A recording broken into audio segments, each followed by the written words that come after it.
Bom dia, tudo bom, pessoal? Então, olha só, já faz 3 meses aí que nós estamos com esse sistema de aula à distância e nós fomos vencendo algumas etapas. Vencemos a bioquímica, falamos dos lipídios, dos carboidratos ou glicídios, das proteínas, síntese proteica. Entramos na citologia, falamos da membrana, falamos dos transportes através da membrana e fomos fazendo uma ascensão dentro da biologia. E chegamos nesse momento, o momento da bioenergética. E aí eu vou ter que pegar aqui um assunto que vai ser retomado quando vocês forem meus alunos no terceiro ano do ensino médio, ou na terceira série do ensino médio, que é a fisiologia vegetal. Mas por quê? O que nós estamos estudando, na verdade, são as organelas celulares. E aí, olha que interessante, apesar de nós estarmos estudando organelas celulares, e isso faz parte do funcionamento celular. Então, olha quem aparece aqui, ó, dois processos antagônicos, ó, a fotossíntese e a respiração celular. Então, a respiração celular que nós vimos nas aulas anteriores ocorre lá na mitocôndria, ocorre em 3 etapas.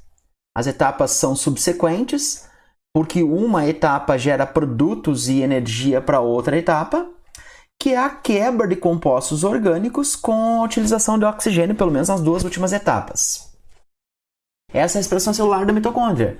E, pelo lado oposto, nós temos a fotossíntese, que é a formação de compostos orgânicos a partir de estruturas inorgânicas e compostos inorgânicos, água e CO2, eu consigo fazer carboidrato, que é a fotossíntese. Então, primeira coisa de fotossíntese são processos antagônicos, fotossíntese e respiração. A fotossíntese, por sua vez, ocorre nos cloroplastos e a respiração ocorre nas mitocôndrias. Por favor, escutem novamente o que o professor vai falar.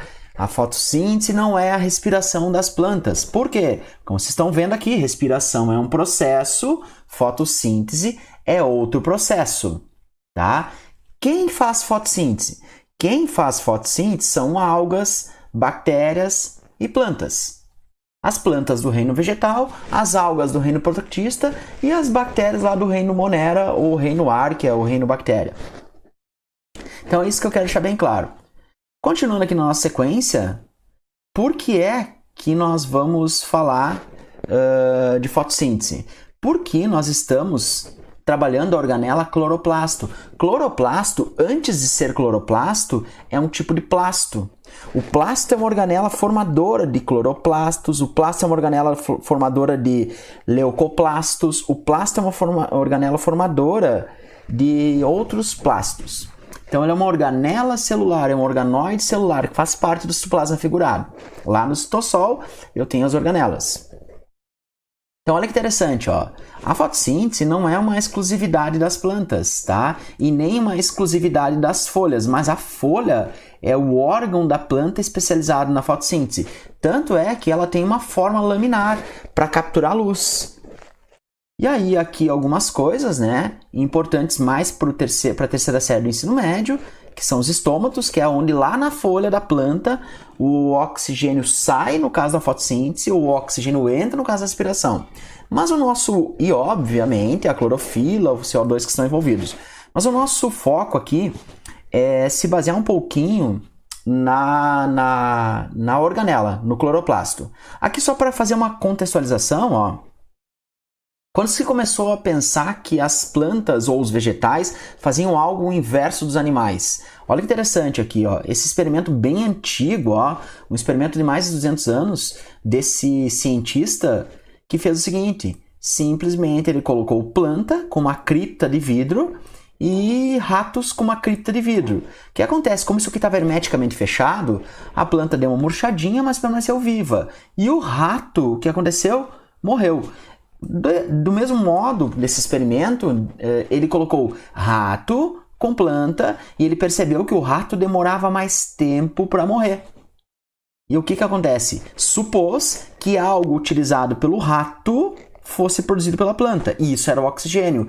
Então, a respiração do rato libera o CO2 é fixado na forma de glicose na planta, e se libera o O2, o oxigênio, que vem lá da água, não vem do CO2, que o rato utiliza para formar mais CO2. Então, isso faz parte do ciclo do oxigênio, do ciclo do carbono, que são ciclos biogeoquímicos. Esta é a fotossíntese. Demorou anos depois para desvendar todos os mecanismos enzimáticos e bioquímicos envolvidos na fotossíntese e na respiração celular.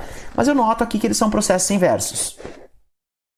Aqui, por curiosidade, ó, o cloroplasto ele acaba recebendo a radiação luminosa. E a radiação luminosa é formada por um espectro luminoso, que vai de um ultravioleta a um infravermelho. Olha o que acontece com as plantas em relação à fotossíntese. A planta que está recebendo a cor verde ficou bem magrinha, ó, ela não engordou, ela fez pouca fotossíntese.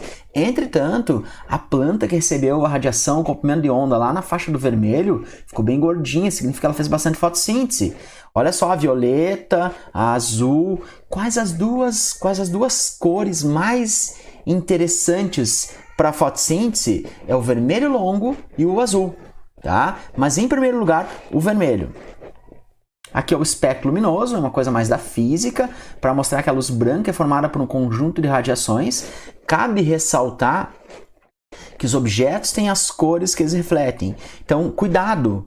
A clorofila é o pigmento que dá cor aos vegetais. Que cor? Cor verde. Então, no espectro luminoso, na luz que chega até o cloroplasto, a luz menos utilizada é a própria luz verde, porque ela é refletida.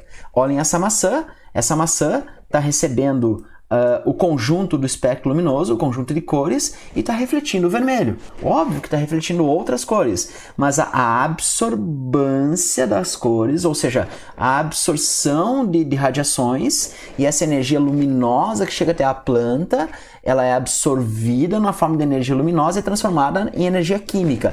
Isso é ser autotrófico, isso é fazer fotossíntese, isso ocorre nos cloroplastos, que é o foco da nossa aula de hoje.